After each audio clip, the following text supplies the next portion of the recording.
Today actually we are here, CII is organizing the intellectual property rights management program here, and today's the business environment, intellectual property has become a very crucial. When you see that today business sustenance and its growth, it's not only depending only on the physical assets, it is primarily driven by the intellectual assets all over the world.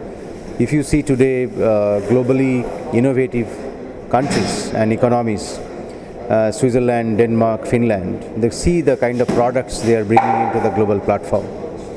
So it is very important that Indian industry understand intellectual property much better than what they used to know.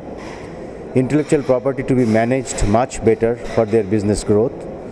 So this is a kind of a endeavor of CII to bring IP management culture in Indian industry. Now, as far as CII's activities in intellectual property is concerned, we are working on this area for more than 10 years. It was the first time in this country that we had a intellectual property facilitation cell established in Andhra Pradesh, and there is a first such cell on public-private partnership model.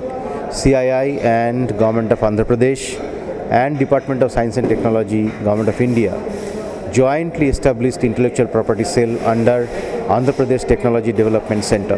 And primarily, it is facilitating the small companies, medium companies, farmers, grassroots innovators, individuals, institutions to protect their intellectual property. It was a pretty new phenomena in the whole business and the knowledge community to protect intellectual property and how to leverage it. So far, CII's this particular IP facilitation cell has protected more than 300 intellectual property across the stakeholders, and I can say, with all authority that this is the cell which is the most successful in this country. And by seeing this success of CII's this sales performance and success, Tamil Nadu government has also established similar cell in Tamil Nadu with CII. We have already established 2 more centers in Mysore and Indore where these cells are operating, and the professionals they are supporting and helping small businesses, small companies and individuals to protect intellectual property and grow.